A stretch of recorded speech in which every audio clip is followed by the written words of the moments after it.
Vicksburg National Military Park is one of the 5 crown jewels in the crown of the National Park Service Civil War units. It's one of the original 5 battlefields that was preserved in the late 1890s. Vicksburg, Gettysburg, Chickamauga, Chattanooga as one park, Shiloh, and Antietam were all the 5 put together. And Vicksburg really is the farthest west unit. And it encompasses 1,600 acres, more than 1,300 monuments and memorials. And pound for pound, it is probably the most memorialized piece of battlefield ground in the United States, if not the world.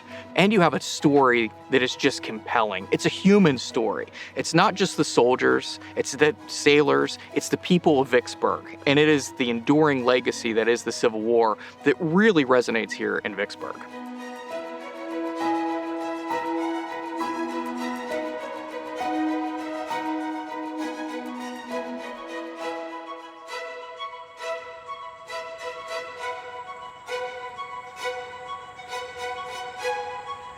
In 1917, Congress set aside $150,000 for a 4-day reunion for Civil War veterans here in Vicksburg. When all was said and done, there was still $35,000 left, and so the veterans decided to use it to create this memorial arch. It actually stood on Clay Street until 1967, when it was deemed a traffic hazard, so they moved it here to the National Military Park, and now it serves as the perfect welcome for this fantastic battlefield. Vicksburg National Military Park is a wonderful landscape of history and architecture, and we're going to go explore.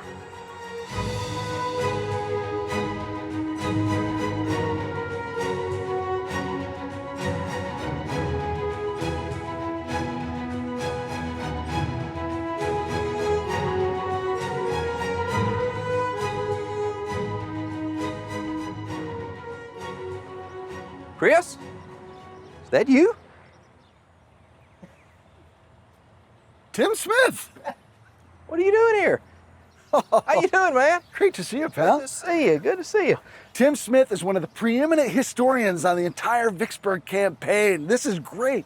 So, Tim, I'm just exploring these reproduction fortifications, looking at the artillery piece.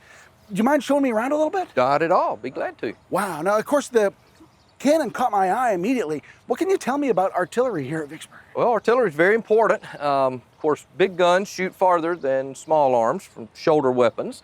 And so the more of this you have, the more you're going to be able to shoot farther and tear up more stuff that the enemy has.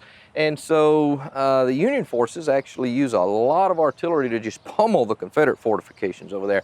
Confederates, which we're kind of depicting here in this reproduction earthwork, don't do so much with artillery because they get shot down very quickly. And in fact, some accounts say they load it during the night and take advantage just one shot during the day. That's all they got, and because they don't want to, get out in front of the enemy and get shot reloading and all of that. So on the Confederate side, not so much, but Union side, they just absolutely pummel the Confederate fortifications here. Now, how come we would have our artillery behind these big walls? Don't I want them out in the open so I can see what I'm shooting at? Well, you have what's called an embrasure, which is this opening in the fortifications here so that you can fire out that. And what you would do, you would run it up, of course, as you get ready to fire. You can see that it's kind of angled on each side so that you can angle the gun exactly where you want it. But even that, will limit a little bit of where you are able to fire. But there's several pieces all along the line, so you can cover a lot of the different areas, approach areas, and so on. So basically, these walls serve as protection, Absolutely. And then these openings allow me to fire out from behind it. This is kind of common sense. You don't need a West Point education to know to get behind something when somebody's shooting at you. And so as the Civil War progresses, early in the war, you don't see a lot of fortifications, certainly not like this, but as the war progresses, they start figuring out, we better build something to get behind so that we don't get our head shot off. And even then, sometimes if you stick your head up like you just did, you'll get it shot off. So it's very dangerous. Tim, can we walk a little closer to the fortifications? Sure. And maybe tell me how they built these? Well, the Confederate fortifications were largely earthen, backed by wood like this, and they're certain and get really technical in terms of siege warfare and gabions and fascines and sap rollers and all that kind of stuff. But you did want some shoring to make sure the thing doesn't implode or fall down, especially with all the cannonballs hitting it and so on. So you'll put some backing up. something similar to this. Oftentimes it was wood, oftentimes it was maybe cane or something like that. And it's just simply to make sure it doesn't fall down. You would see these become very formal and very elaborate throughout the course of the siege as the Confederates move into their works and Federal works as well. You know, this is home, this is where you live. And you don't want to just live in a mud hole, and you want to take care of it as much as possible and make it as comfortable as possible. So you build fairly elaborate works like this, because they're here for 6 weeks. You know, this siege lasts for 6 weeks, and so this is home. So you're going to make it as comfy as possible. For the civilians that live around here, there are numerous reports of Confederates burning houses down in between the lines, immediately in front of their lines, because they didn't want the enemy to be able to inhabit those, or to shelter in those, or to hide in those. So they would burn people's houses down. And so, you know, you can imagine if you're a civilian here in Vicksburg or on the lines at Vicksburg, and all of a sudden your house is burning down because it was in the way. You know, the war hits a lot of different people in a lot of different ways, and very little of it is good, but sometimes it's necessary. So when we go out into the park and we see earthworks, like, this is like miles and miles of this kind of stuff. Absolutely. These are large armies. The Confederate Army will number on paper around 30,000 inside Vicksburg. Grant captures 30,000. Most of those are not on the line itself. A lot of them are sick, several thousand are sick, and they would try to rotate troops in and out a little bit as best they could, but they couldn't always do that. So sometimes you were just stuck for weeks on end out here in these fortifications. But to get, you know, tens of thousands of troops inside Vicksburg and manning these lines, that's going to take a long. These lines are, you know, miles long, 7-8 miles long. Wow. Well, I want to go explore the battlefield. Do you have time to come with me? Absolutely, be glad to. Oh, fantastic. Let's go. All right.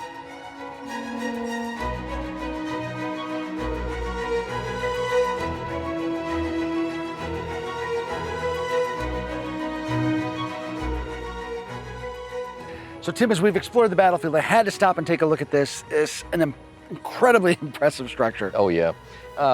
Illinois Monument, modeled after the Pantheon at Rome. Illinois basically is very proud of its history and what its soldiers did here, and there are like 36,000 or so of them here, more than any other state here at Vicksburg.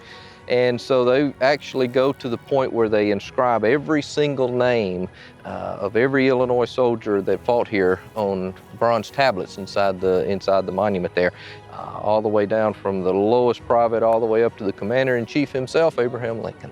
Wow. It's larger than any other monument on any other Civil War battlefield that I know of, a Revolutionary War or anything like that. So can we go very explore? Impressive. Absolutely. Wow.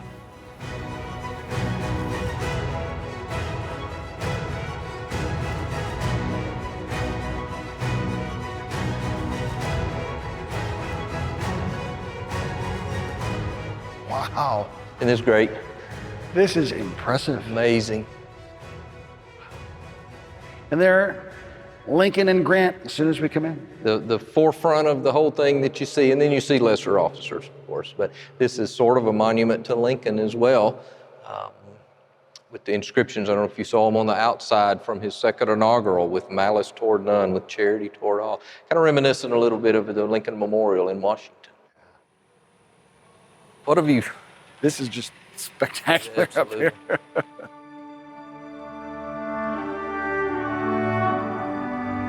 Well, the Vicksburg Campaign extended for more than 18 months. Key players would be changing throughout that time period.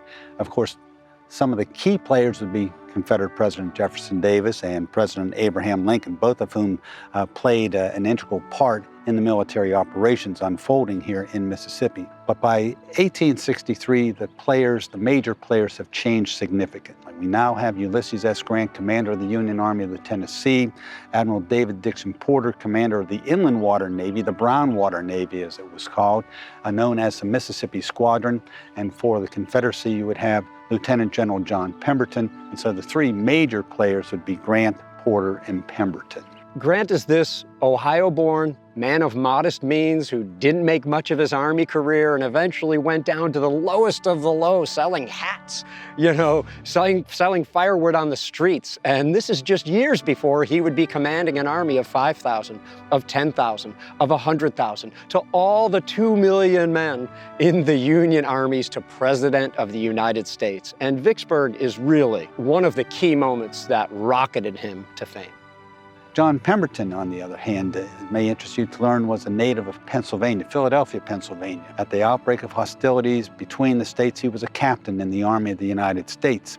But Pemberton had married a Southern woman by the name of Martha Thompson from Norfolk, Virginia. And with the outbreak of hostilities between the states, she wrote to her husband, "Why are you not with us? Why do you delay? Jefferson Davis has a position for you." Pemberton, not willing to take up his sword against his wife's family, resigned his commission in the Army of the United States and offered his sword to her native state, Virginia. John Pemberton, being a Northerner by birth and in command of a Confederate army, was distrusted by many men in the ranks, including his subordinate officers. But as his campaign of 1863 gets underway, especially after Grant's army crosses the Mississippi River and in the aftermath of the Battle of Port Gibson, in which Grant secures his beachhead on Mississippi soil and compels the Confederate evacuation of Grand Gulf, Pemberton will assume personal command of the field army. And as events would prove, he had been elevated way beyond his capacities to command.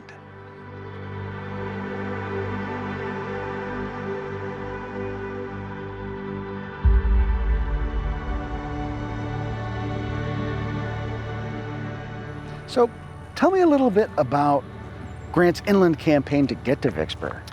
Well, it totally defies all the rules of war, for one thing. Grant goes south of Vicksburg, crosses the river there, and then comes up behind Vicksburg. And they're marching on the roads of the day are not, they're not even this good, gravel. They're just paths through the woods.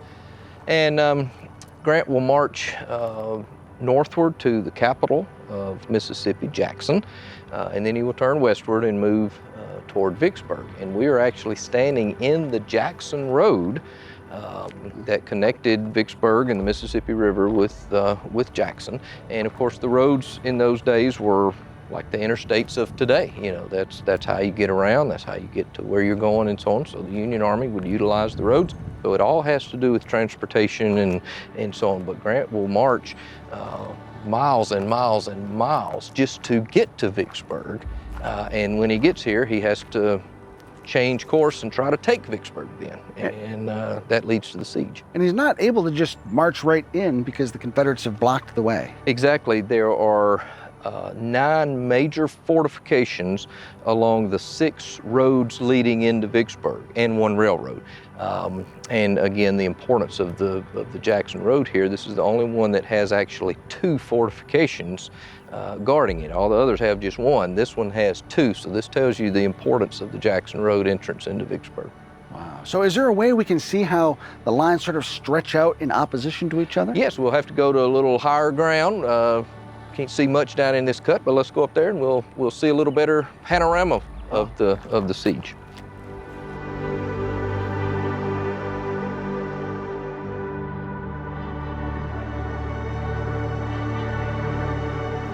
Can you believe this view? This is incredible. I mean, you can see forever up here. This is a beautiful landscape. This is the highest ground in the park, actually, of Warren County. So you can just see all over the place. Really wonderful. So what are some of the things that we can see from this spot? Well, really, this is the best spot to kind of get a view of the entirety of the Vicksburg siege lines. For instance, do you see the Navy Monument over to the right up there, just in front of us to the right? That is actually the right flank of the Union siege lines. That's the right side. That's the right side. Confederate left, Union right. If you look across way in the distance in the haze over there, grain elevators over on the river. Now that's a little farther down than the bridges, but basically that is the left flank of the Union siege line. So from there, wraps around in kind of a crescent moon all the way down to the river, from river to river, you know, some 8 or 9 miles, which is very extensive. When you come to Vicksburg, it's layer on layer of what happened here. And if you look out, you know, you just see monuments and all over the place.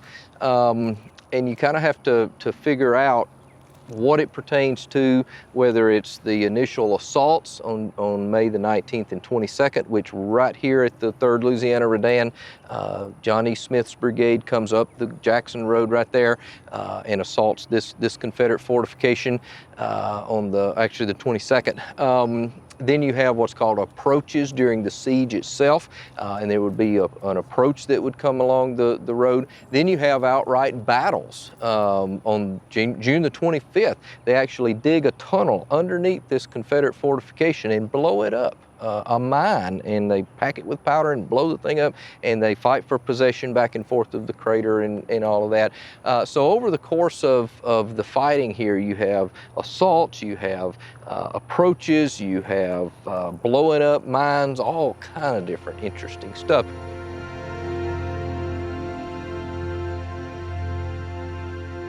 One of the most famous photographs from the Siege of Vicksburg takes place here at the Shirley House. And to tell us all about it is National Park Service Ranger Taylor.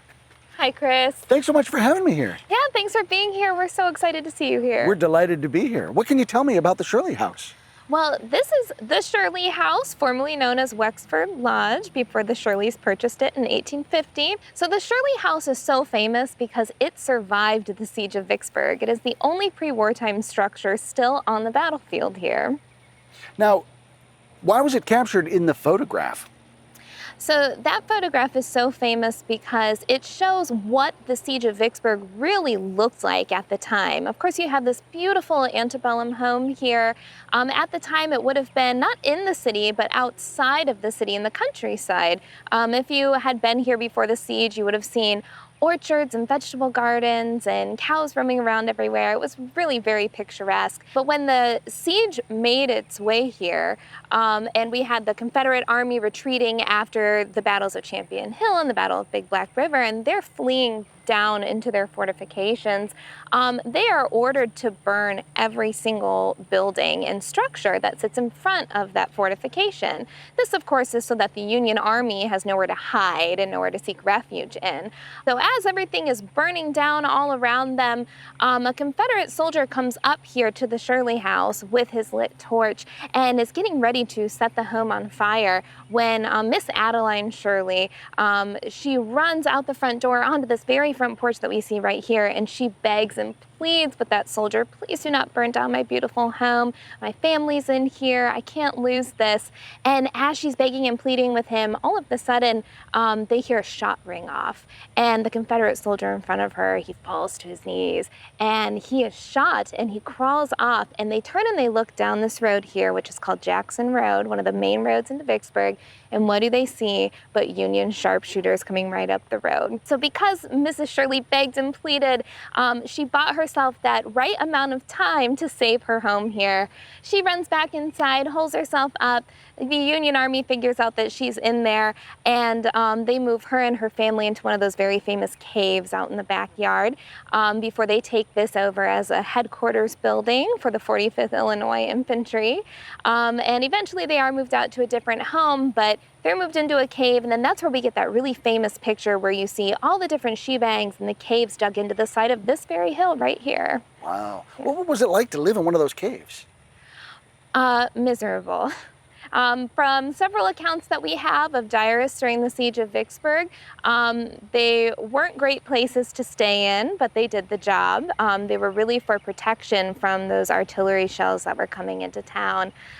It would have been dark, damp, dreary. They tried to make it as homely as possible by bringing different items in like beds, lamps, side tables, The children would bring their schoolwork and any games that they wanted to play, but at the end of the day, you were still living in a hole in the ground. But that was preferable to living up in your home and being subject to all of that artillery fire. It's a heavily monumented park. Tell me a little bit about the cultural landscape here. It is. I'm so glad you asked me about that. We are deemed one of the largest outdoor art museums in the entire world. We have over 1,400 monuments and markers here. One Union veteran famously called us the art park of the world, and so we've kind of taken that name and run with it. But this is a place where you're going to see a lot of artwork that's dedicated to the different states that served during the Vicksburg Campaign. And really, again, this idea of reconciliation and a coming back together. A lot of them are done in the American Renaissance style, which was very popular at the time. And that term Renaissance, of course, meaning rebirth. So we like to think of it as a representation of the rebirth of a nation and this coming together in the years post-Civil War.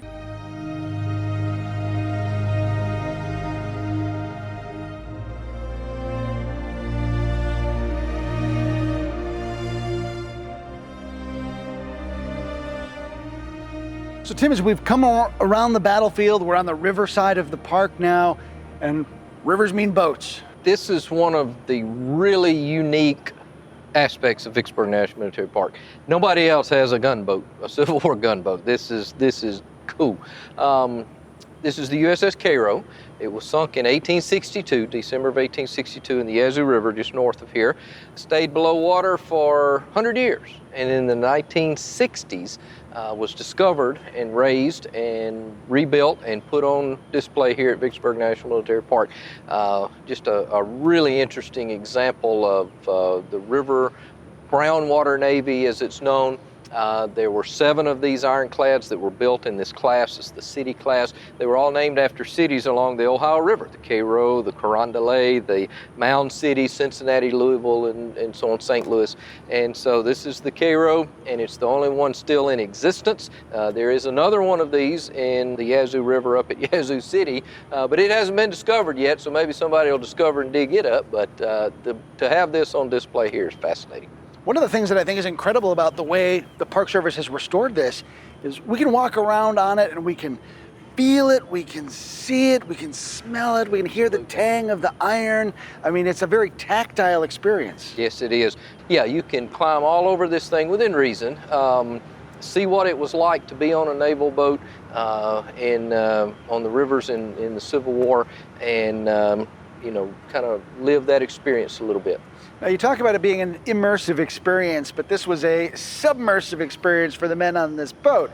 What happened to them? Well, it was sunk on December the 12th by what we now would call a mine. What they called it then was a torpedo. And what we think of a torpedo, shot out of a submarine, you know, and goes to hit a boat. But basically a mine, a water mine. But the whole side, this is pretty full right here, but the whole side is blown out, and you can see where the mine hit, and there's nothing left of the boat at that point.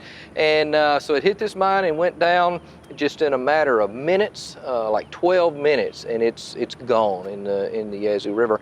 Unfortunately, some people injured. You know, there were some injuries and so on, but nobody died. So there was no loss of life when the Cairo sank.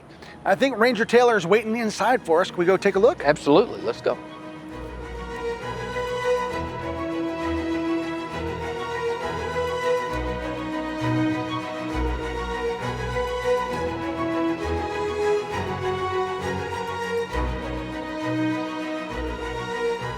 Taylor. Hey, Taylor. Hey. Hey, guys. Hey. What an incredible place this is. Isn't it extraordinary? It really is such a unique gem here at this park. Do you have a favorite story from the Cairo? I do actually have a favorite story, and it involves a young man named George Yost, who was 14 years old, and he served as a seaman aboard the USS Cairo. He was there when it was at Memphis, and he was also there on December 12th, 1862, when the Cairo hit that dreaded Confederate torpedo. And luckily for us, George Yost kept a diary of his time aboard the USS Cairo. And it is because of this diary that we know so much today about what life was like aboard the ship, and a lot about that explosion that happened as well.